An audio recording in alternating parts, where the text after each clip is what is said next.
Okay, I'm in here, I block this, right? I'm in here, I capture this and I bring it to the ass. I've got my weight on him, and now I'm shifting him. I bring this forward, but notice what I do? It's hard, you gotta come around. Notice what I do with this knee, I shift that. Then I do this. Now, one of my favorites. I have bad shoulders, so it's a little bit hard for me to do this. But what I'll do is, I'll come over the top. I'll capture this. Write it when he's done afterwards. And I'll bring it back. Okay. If you talk about tight, that's the definition of tight. You don't see anybody do it anymore. Jake probably does it, but nobody else. Wait, Tomas, stay there. Because Jody brought me lay flat. Or I can break it down, whatever you want. Well, I was going to do more, but go ahead. I just want a variation of, so what he's doing is some leg wrestling, right? Like, but what submission leg wrestling. So if I've broken him down, right? Crush your legs. Sorry for your leg hair. I can break his legs across and hook. See? And then, now, just to chime in, what you can do, if you're a prick, what you can do from there is you can quickly shift your body. You'll throw him this way. You'll give him one knee less to work with. When he's talking about this. No, I'm talking about you literally just roll over and you shift his whole body. He'll come over the top of you, but you're flinging that knee. So watch. There's so many things for this position and nobody even really plays with it. Here, toe hold, okay? Or I can drag, put your legs straight. So just relax. So I can drag his legs this way as well.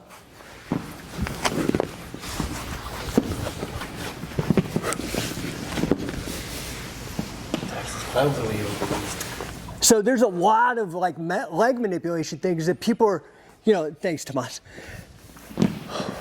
Are we saying this is the end all be all, that this is a 100% move? No, what we're saying is like, there's so much fucking forgotten shit out there because people are stuck in this like one control position, putting a man between your legs and setting up every submission from like 2 control positions. There are like, how many, he had like 20, Carl had like 20 different control positions. When I was on the range and having to go through, whatever it is, training, but where you get approval to carry your weapons. So, you walk around, you got your long gun, bang, bang, bang, you drop it, boom, you're in here, right? It's the same shit. It's no different. You go from one thing to the next. I do want to get down for a second. Get down. I do just want to show you this because, again, this was, so to what he was doing before, when I'm in here and I capture this, I'll do it slow, but if I rotate, actually, it's hard to do it slow, but I can go all the way through. Hang on, come over the top of me. Otherwise you're gonna lose your leg. Yeah. Okay, that's what I was trying to say before. You can just shift all the way over. But you see the setup for a twister as well? Halfway through? Yep. These are open, but you got to play with these ideas. Yeah, you literally just have fun with this stuff. You get on the mat, you get a guy, and you just start doing things, and all of a sudden you'll go, holy shit, I've never seen that before, and let me try it a little bit different this way, a little bit different that way. Okay, one last thing for me. Down on the ground. So I'm in here, and I'm on my guy. I'll get this. Now, notice what I do from here. I have to control this head first because I don't want him going every which way on me. So I'm controlling this head. I've got this. Now I sit down on my haunches and I pull this up. I pull this up into here. See what I've got? Step over the top, in here. And now I've got the head. Okay? You see, that's basically half guard. Right? Yeah. What? Oh, it's just for the jiu-jitsu guys in the room. I'm having them understand that position that you're doing with the half body, he had half the scissor, is a position they find themselves in all the time, and they can get that neck crank that he just did. Yeah. You literally, you just bring them together, make them a pretzel. I did want to leave a little bit of time because a couple of guys said, "Hey, can we ask you some questions?" So who's got questions, guys? And not just necessary technique. I mean, Jody again was like this with Carl. Was like an executor on his. Well, I did the pro shit too, and obviously I did that for a long time. We trained a bunch of guys. Not that anybody wants to become a pro wrestler. Well, you will be a pro wrestler, a little different pro wrestler. Yeah. Yeah. Any questions, guys, before Jody? Because Jody's got to jump on a plane. Yeah, go. Who were the most technical pro wrestlers you worked with, as far as just in-ring ability? Man. You're making him give a compliment, dude. Yeah. Come on, are you kidding me? Other than you, bro. I mean, he was the guy. And it's not me. Jerry Briscoe one time came up to me, and Jerry was responsible for getting the talent. So he found Brock, Kurt. Shelton, I think. Kurt, he brought in Kurt Angle. All the shooters. Jerry Briscoe, by the way, who is now the commissioner of Shoot Pro Wrestling, by the way. Brought in all the shooters. Jerry Briscoe, the guy who gave me this t-shirt, which I wore in his honor. Makes sense. He came up to me unsolicited one time and he said, "I just want to let you know that your brother was the best technical guy in the ring ever." Wow. I went, "Holy shit." And when people tell you that and you're like, "Oh, thank you so much." When Jerry Briscoe says that to you, like, holy crap. Yeah. His brother was something special. The best guy I ever got, when the match was right, Dynamite Kid was phenomenal. Wow. Now, Dynamite had his run with Tiger Mask, Satoru Sayama. Those are the best matches, man. Who you guys owe a lot of kudos to, because if you don't know the history of this, so we were doing ground submission work. That's all we did. We weren't striking or anything like that. He was doing the Muay Thai stuff. He brought Muay Thai on over into wrestling. Sayama, you're talking about. Yeah, Satoru Sayama. And that's when it all kind of started. Now, the only striking you could do was open-handed, but you could kick a guy's head off. I wasn't used to that. So, the first time I worked against Sayama, his kicks weren't, they weren't not real. So, he's coming to my thighs, and I'm like, "Oh God, stop! You're hurting me, stop!" and I dropped this, and all of a sudden, boom! Like, okay, I hear you. Yeah, he was. Guys, Sayama is the guy who, and again, Sayama's a Carl guy, Carl Gotch, is the guy who started Shuto in like 1985 or some shit. So UFC wants to act like they started MMA, and I'm sorry, the Gracies. I'm sorry. Not only did Pancras, which is another group, start about a month or two prior to UFC, but Shuto was almost like, it was like 7 years ago, and that was Sayama. Do you know how many UFC Hall of Famers are guys that were Pancrase guys? And I was with them all. We were with that goofball out in LA that time. Yeah. But all these guys who ended up coming over to the UFC and doing really well, they had their startup over in Japan. Well, Severin started in UWFI. Actually, Dan was handled by a gal that was with me for not with me, but Phyllis Lee. Yeah, Phyllis. She's in Broomfield. Yeah, she's like she's like the grandmother of MMA. Yeah. But people don't know that stuff because we're so fixated, and as he so perfectly said, it's not anything against Gracie Jiu-Jitsu or what they brought to this game, and tremendous marketing, obviously. It's nothing against that. It was just two different worlds, two separate worlds, very far apart. We didn't even know they existed at the time, and then boom, they took over. The only person, and then there was Sakuraba, who got his nickname. So the thing is, guys, and this is what we're trying to do with Shoot Pro, right? Is that it goes back and forth. And catch, which folk style, like Scholastic Wrestling comes from, freestyle, Olympic Wrestling comes from, WWE style pro wrestling comes from, MMA comes from. But it ebbs and flows. So the jiu-jitsu came on real strong in the early 90s. They tightened their shit up and were like, let's go. But who was kicking ass? The wrestlers. Eventually then the wrestlers smelled the money, but it was the folk stylers. They came in, and then you see Henderson, all these guys really start to dominate. But tomorrow you guys are going to see Frank Shamrock. How many of you guys are a fan of Frank Shamrock and what he did? Absolutely. You ask him, he never did jiu-jitsu. Yeah. That heel hook he put on Dan Henderson in the Contenders, anybody ever see that footage? Brutal. He never took a jiu-jitsu class. Danaher was like still bodybuilding and had hair back then. Okay? Franklin's like the guy who ushered in the modern age, like no doubt about it. Now he's blacklisted because of dumb politics, okay? But he came up in the exact same lineage. I kind of really cringe when I say that word, but it is, the lineage that we have, and him particularly with Carl.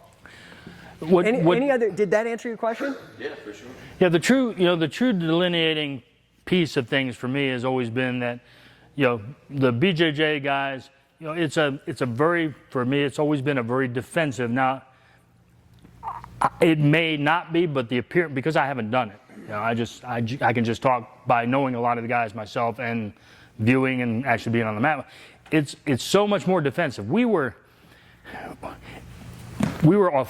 constantly on the offense, constantly working to get something, constantly going back and forth and things. I mean, and what's nice about that from a visual perspective for somebody watching, it's so much different. You don't see somebody taking guard and just laying there. Well, what's interesting now is that I think that like when you look at these guys like the Danaher Death Squad or what, I mean, dude, they look just like the Lion's Den. Yeah. It's literally like they're in Speedos, juiced up, and really aggressive and doing a lot of wrestling. I'm just gonna be real, dude. Speedo It's the same shit. But what has happened is honestly the game has moved to what we do and what we've done. That we have been the ones, the catch wrestling has been the ones, but the problem is, just like, like we got co-opted, right? Like they appropriated our shit. I'm just gonna be real. And they start calling all this fucking pretentious Japanese stuff. And it's okay, it's whatever. So I laugh now because your modern grappler, your modern no-gi grappler, I mean, how many DVDs does Craig Jones have on fucking pinning? Since when is pinning a jiu-jitsu thing? Yeah. Do you guys feel me? We are actually moving the thing. They're just figuring out how to cash in on it better than what we've done. Because they had that big marketing machine when they came out with UFC. They were very clever. And there's some luck. And they did not let go. But that's what we're trying to do. Is we're trying to provide an education, bring guys out like Jody, who is fucking there, in these gaps where people don't know that this shit was going on, especially in Japan. And I know, look, and for today, I know I gave you a ton of shit. If I was left to my own devices without Jake going, hang on, I would have given you a ton and a half of shit. I only do that because I really want to give you a flavor for what this is. And back to my point before, if you just pick up a couple little odds and ends, I'm a happy camper. The goal is to continue this on out and have people just work this and, come to guys and, the guys who have been around and pick their brains and get them on the mat and, invent your own. The great thing about Carl Gotch, more so than anything else, was that he never stopped thinking wrestling. I mean, you could, he'd be on the John in the morning, he'd be having his coffee, he'd be smoking a cigar, especially when he smoked a cigar, because he'd sit there like this and you could just see him go into another world. That's who he was. He lived, breathed, ate, shit, everything wrestling. And a lot of stuff that he did, it wasn't brand spanking new. I mean, he didn't invent a lot of stuff. He just built on it and twisted and tweaked it and made it just a little bit better. But see, that's our responsibility now. So you could see, what Joe's doing, and you could be like, oh yeah, well I can do this and I can do that. Well, that's our fucking job now. Our job is we're out in the labs now seeing what is the new shit coming up and how do we integrate and how do we not forget some of this old cool shit that's like, oh my God, as a source of inspiration and a jumping off point so we can start developing things. And keeping in mind that it's not just cool old shit stuff. It is legit based on physiology. That never changes. Based on the body mechanics again. It's based on things that will not ever change.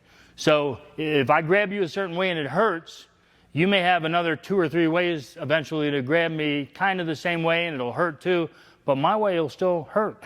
Well, so never give up on it. Think of it this way, and I'm sorry to interrupt, but guys, who here has seen the Danaher video where he talks about the clock theory. That's weights. Yeah. How many of you guys know that Danaher sits and watches tapes all day long? Have you heard that one? Guess whose fucking tapes he's watching? Why don't you guys start doing that? That's what we're doing. We're bringing these guys out here so you could get these ideas and take them out to the mat and start fucking around and finding out how to tweak it, how to work it, what angle. Make sense? And you learn from everybody, man. You know, if you're at an event and there's, you know, however many matches, and you're one of the matches, if you're sitting in a dressing room and, you know, powdering your balls, excuse me, You should be watching. stop powdering them, because you're probably gonna powder, and get your ass out there and watch what everybody else is doing. And it's a in Japan on the pro side, you know, the real professional side, do you know how much shit I stole from the Japanese women? I mean, I stole their purses, I sold so much stuff. They couldn't. Okay, that's it. So guys, let's give a hand to Jody. Yes, go ahead. Yeah, I'm sorry, I didn't see it. I had a question on do you have any like concepts or ways to be offensive from that turtle position? Yeah. Do you have any principles that you like to use in just getting up or being able to reverse quickly or working from the turtle position? Yeah, which we never call turtle position. Yeah, because I tried to do the turtle stuff one day. I was all shell shocked and old man jokes. My daughters are like, Dad, stop. Again, these are the what ifs because there's so many different things.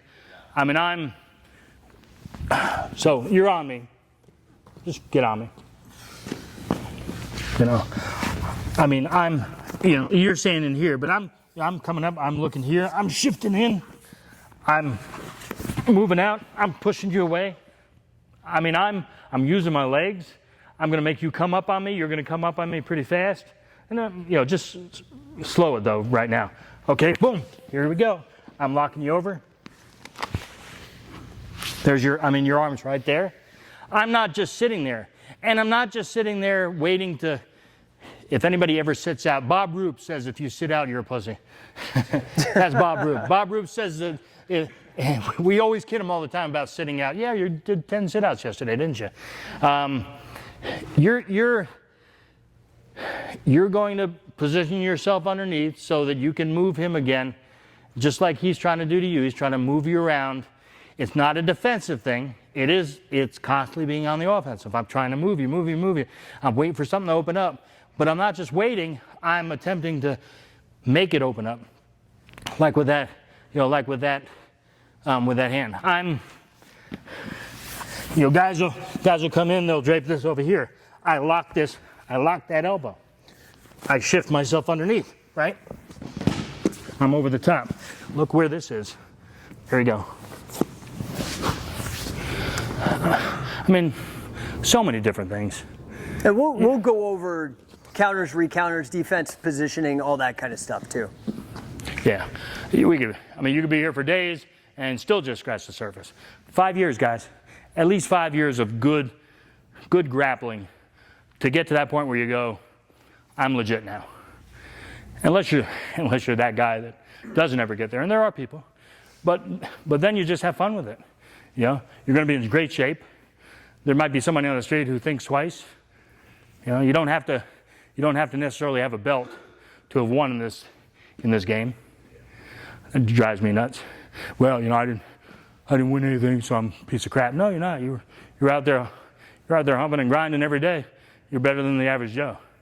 You know, you got something out of it. Carl once said to me, he asked me 2 questions. I won't tell you the one question, but he asked me 2 questions. One question he did ask, towards the end of his life, I hadn't seen him for a little bit. I came in, the very first thing he said, "You're fat." That's the first thing he saw after he hadn't seen me for a bit. Like, that was Carl Gotch, right? That's Carl. You're fat. That's Carl. Second thing he said was, well, he asked me a question. He said, so, do you think I gave you everything you needed, you know, to be the wrestler that you wanted to be? And I looked at him, almost tears in my freaking eyes. And I said, no, you gave me everything. Choke up now. You gave me everything that I needed to be man. You gave me everything I needed to set that set the pace and the tone and gave me the platform to work off of to do everything I've done in my life, both on the personal side with my wife and kids, although I'm divorced. I didn't do that well. But you know, with my family, with my work. Guys, you needed more guard work. Yeah, You needed more work in the guard, that's why. That wasn't real. I did a little too much work in the garden. Never mind. I am who I am. But this defines you. If you let it, it defines you. And Guys, that's not Jody a bad thing. was a very successful businessman, like really successful businessman as well. Yeah, I sued Donald Trump. He sued me. That's my claim to fame. I was in business with him on some real estate stuff. It just makes you that person that becomes a contender out there for so many other things in your life, if you let it, or not, you know. All right, guys. Go ahead, Kevin. Real quick. So I'm learning the crossover between judo and catch wrestling is unbelievable. We've had conversations about it. When you were in Japan, A, what was your and Carl's take on judo? And B, what was the relationship like you all at the Kodokan? Was it a rivalry, that kind of thing? No, look, I always... Wrestling, I mean, there's cave drawings, right? There's petroglyphs or whatever. There's nobody with a gi on. Nobody, you know. We predate everything. So, you know, it's sort of like the biblical thing, you know, this guy begot that guy. Yeah, we begot everything. I never looked at these as different sports or alternative sports. They were just a form of wrestling with a slight variation. Carl would throw in a gi. Carl would throw in a gi. Oh, yeah. I mean, Carl's deal was, you know, he goes to Japan the first time and he cleans house and everybody's looking at him and going, holy shit. You know, he had a bunch of dejected judokos who were like, oh, I've been working all my life and I've got, you know, I'm a 6th dan and I just had my ass handed to me by, you know, this old German guy. Yeah. Thank you, everybody. It was all right, great. Guys. Let's give him a large round of applause. Thank you, Jody. All right, so we are going to take an hour lunch, okay? So let's not pig out. Yes. Because literally now you guys are going to be in the ringer. It's going to be me and Jesse and Wade. Not that this wasn't a ringer, but we're gonna really like get you guys prepped for the tournament on Saturday. Okay, we're gonna push the pace.